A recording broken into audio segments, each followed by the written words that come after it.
আমাদের স্যাম্পলগুলো যখন সেলাই করা হয় তখন এই আয়রন টেবিলে এসে আমরা এগুলো আগে আয়রন দিয়ে একটু বসিয়ে নিই। কারণ হচ্ছে বসিয়ে নিলে সুন্দর হয় ফিনিশিংটা।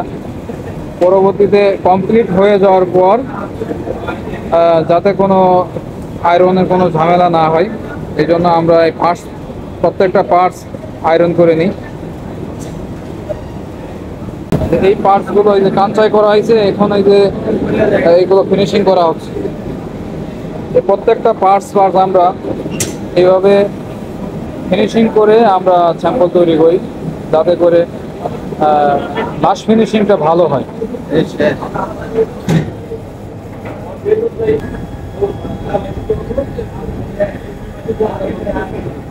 আমাদের এই স্যাম্পল সেকশনে কাজগুলো সম্পূর্ণ ভিন্ন, লেডিস আইটেমের কাজ।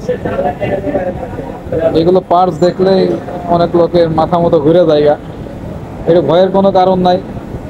এখানে আসলে রিল্যাক্সে আপনাদেরকে দেখানো হবে, হেল্প করা হবে। ভাই বসে পড়েন।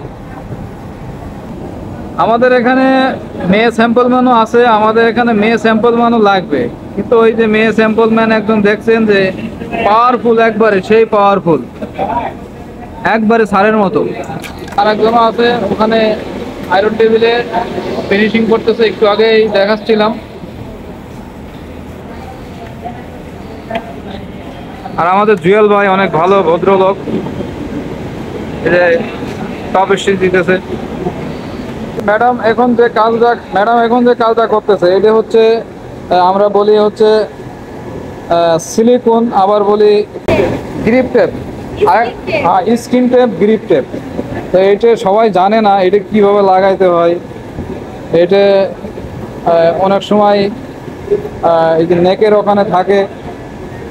এটা কি পার্টস? এটা ফ্রম পার্ট না ব্যাক পার্ট? ও, বেশিরভাগ এটা হচ্ছে ব্যাক পার্টে না ফ্রম পার্টে থাকে। পুরো স্যাম্পল দেখাইতে পারলে হয়তো সুবিধা হইতো। এই যে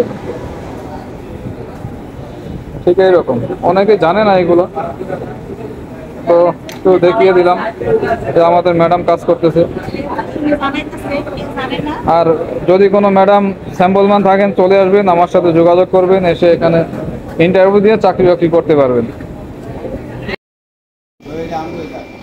রেললাইনের ওপারে, রেললাইনের ওই সাইডে যেগুলো থাকবো ইন্ডিয়ার ভিতরে, তবে এগুলো আমাকে এবার রেডি তো নেবো। তার মানে কি মনে হয় আস্তে আস্তে ব্যস্ত আছে বাংলাদেশ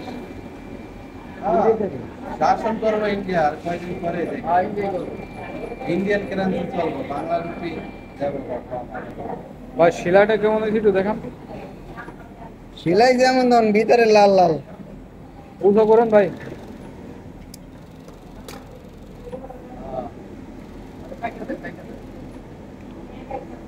এখন যে কাজগুলো দেখানো হচ্ছে এটা হচ্ছে কাঞ্চাই। তো একটু আগেই আপনাদেরকে দেখানো হলো যে একজন স্যাম্পল ম্যান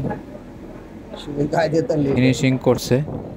তো আমরা এগুলো পার্টস সুন্দর করে দেখে পার্ট বাই পার্ট নিয়ে ওখানে আয়রন করি। আর আয়রন করলেই এটা অনেক সুন্দর হয়, কারণ লাস্ট ফিনিশিং খুবই ভালো হয়।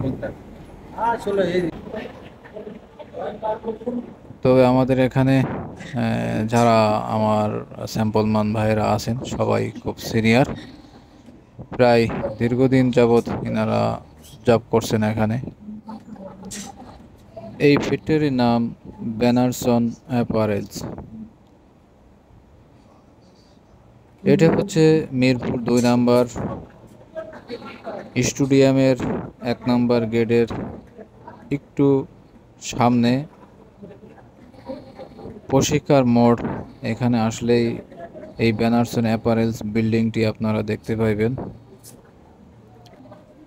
তো যারা আগ্রহী, যারা সিনিয়র স্যাম্পল ম্যান, ভালো কাজ জানেন লেডিস আইটেমের, এনারা এখানে এসে খুব সহজেই জব করতে পারবেন।